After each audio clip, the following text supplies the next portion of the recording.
وہ یہ سوچنا ہے انا للہ، ہم پر ہماری مرضی نہیں چلے گی، ہم اللہ کے غلام ہیں، وَإِنَّا إِلَيْهِ رَاجِعُونَ، اور ہم نے لوٹ کر اللہ کی طرف جانا ہے۔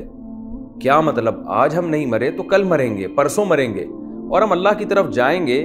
اس آزمائش میں اگر ہم نے صبر سے کام لیا، واویلا نہیں کیا، بے صبری کا مظاہرہ نہیں کیا، تو کل اللہ تعالی ہمیں اس کا اجر دے گا۔ اور آج اگر ہم نے صبر کا دامن چھوڑ دیا، بوکھلاہٹ کا شکار ہو گئے، تو کیا ہوگا کہ جو مصیبت ہے وہ تو نہیں ٹلے گی، لیکن ہم ایک بہت بڑے اجر سے قیامت کے دن محروم ہو جائیں گے۔ رسول اللہ صلی اللہ علیہ وسلم نے ایک خاتون کو دیکھا کہ وہ قبر پہ کھڑی ہوئی رو رہی ہے اپنے بچے کو یاد کر کے۔ چھوٹا بچے کا انتقال ہو گیا تھا، بہت زیادہ رو رہی تھی، بہت زیادہ چیخ و پکار مچائی ہوئی تھی۔ تو آپ صلی اللہ علیہ وسلم نے اس خاتون سے کہا کہ تم صبر کرو۔ انہوں نے کہا، وہ جانتی نہیں تھی کہ یہ آپ صلی اللہ علیہ وسلم ہے، اس نے کہا کہ جو غم مجھے پہنچا اگر آپ کو پہنچتا تو میں دیکھتی کہ آپ کیسے صبر کا مشورہ دیتے ہیں۔ بعد میں کسی نے بتایا کہ یہ تو اللہ کے حبیب صلی اللہ علیہ وسلم ہے، اللہ کے رسول ہیں۔ وہ خاتون نبی کے پاس گئی اور عرض کیا کہ یا رسول اللہ میں صبر کرتی ہوں، تو آپ نے فرمایا انما الصبر عند الصدمة الاولى، صبر اس وقت ہوتا ہے جب مصیبت پہنچی ہو۔ تو جب آزمائش آئی ہے، جب مصیبتیں آ رہی ہیں، اس وقت آپ نے صبر کرنا ہے۔ بعد میں تو ہر ایک کو صبر آ جاتا ہے، کوئی مرتا بھی ہے تو آپ ساری زندگی تھوڑی روتے رہتے ہیں اس کی یاد میں، چند دنوں کے بعد آپ کو صبر آ جاتا ہے۔ تو ایک حد ہونی چاہیے، ایک لمٹ ہونی چاہیے، تو ہم نے اس میں صبر کا دامن ہاتھ سے نہیں چھوڑنا۔ دوسرا، جو بھی اس موقع پر بیماری کے اندر مبتلا ہوتا ہے، ہم نے اس سے تعلق ختم نہیں کرنا ہے۔ ایس او پیز پر عمل کرتے ہوئے اس کی مدد بہرحال ہم نے کرنی ہے۔ ایس او پیز پر اس طرح سے عمل کرنا کہ آپ مریض کو چھوڑ کے بھاگ جائیں، یہ بہت بے مروتی کی بات ہے۔ اس موقع پر ہمیں اللہ کے حبیب صلی اللہ علیہ وسلم نے توکل کرنے کا حکم دیا ہے۔ تو آپ کے گھر میں اگر کوئی بوڑھے والدین کورونا میں مبتلا ہو جاتے ہیں تو یہ آپ کے لیے جائز نہیں ہے کہ آپ ان کو چھوڑ کے بھاگ جائیں۔ ڈاکٹر کے لیے جائز نہیں ہے کہ وہ پیشنٹ کو چھوڑ کے بھاگ جائے۔ ڈاکٹروں کو بہرحال ہم سب کو سلام کرنا چاہیے کہ وہ اپنی جان پر کھیل کر کس طرح سے مریضوں کی مدد کر رہے ہیں، لیکن بعض ایسی بھی ڈاکٹروں کی رپورٹ آتی ہے جو بھاگ رہے ہیں اور جو ہے وہ اپنی جان بچانے کی فکر میں لگے ہوئے ہیں، اگرچہ ان کا ریشو کم ہے، زیادہ تر ڈاکٹر تو الحمدللہ انسانیت کی خدمت کر رہے ہیں۔ تو ایسے موقع پہ اللہ پہ اعتماد اور اللہ پہ توکل کا تقاضا یہ ہے کہ آپ اپنے گھر کے مریض کو چھوڑ کر فرار نہ ہوں، کیونکہ موت اور زندگی بہرحال اللہ کے ہاتھ میں ہے۔ اللہ نے ہمیں زندہ رہنے کے اسباب اختیار کرنے کا حکم تو دیا ہے، لیکن ایسا سبب اختیار کرنا جو شریعت کے خلاف ہو وہ جائز نہیں ہے۔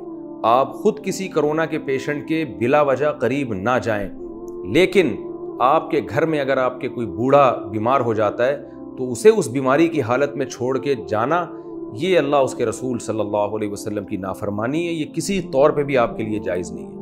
اسی طرح گورنمنٹ نے اگر ڈاکٹروں کے ذمہ لگایا ہے کہ وہ پیشنٹ کی حفاظت کریں، اس کی کیئر کریں، وہ اسپتال چھوڑ کے نہ بھاگیں، تو ایسے موقع پہ ڈاکٹر کا فرار ہونا یہ بھی شرعی طور پر ناجائز اور غلط بات ہے۔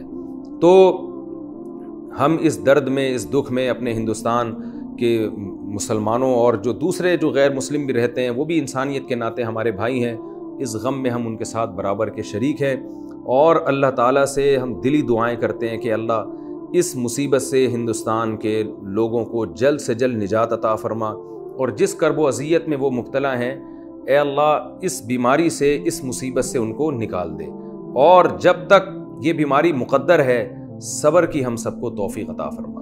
اور اس میں غیر مسلموں کے لیے ایک سبق ہے کہ یہ دنیا خواہشات کے پوری ہونے کی جگہ نہیں ہے، اب بھی موقع ہے اللہ کی طرف آنے کا، شرک سے توبہ کرنے کا۔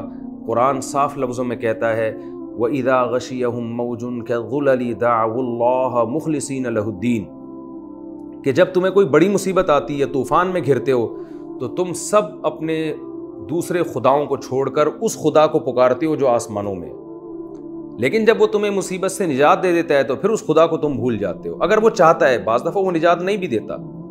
تو اس میں، ان مصیبتوں میں، ان بلاؤں میں، وہ رب جو آسمانوں میں ہے وہ ہر ایک کو اپنی طرف دعوت دیتا ہے کہ آؤ مجھ سے مانگو۔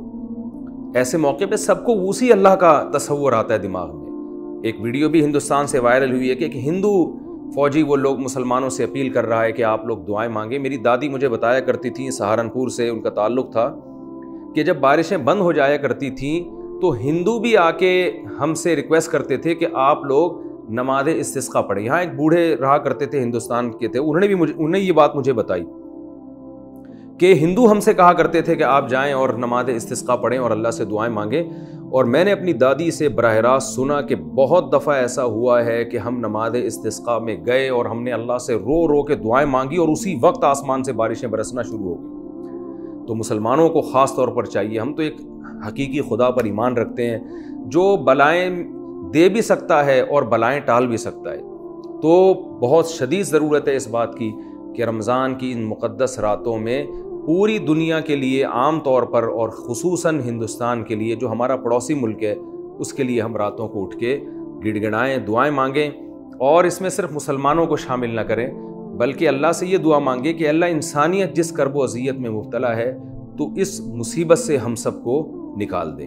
اللہ تعالیٰ سے دعا ہے کہ جو کچھ کہا سنا اللہ تعالیٰ اس میں کمی کوتاہی کو معاف فرمائے, اور جو صحیح باتیں ہوئی ہیں اللہ ہم سب کو اس پر عمل کرنے کی توفیق عطا فرمائے.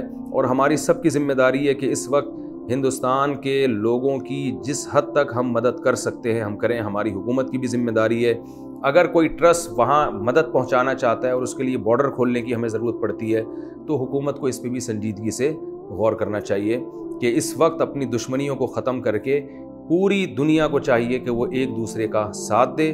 کیونکہ کل جو مصیبت آج جس مصیبت میں وہ مبتلا ہیں, اللہ نہ کرے کل اس مصیبت میں ہم یا کوئی اور ملک بھی مبتلا ہو سکتا ہے. وما علینا الا البلاغ.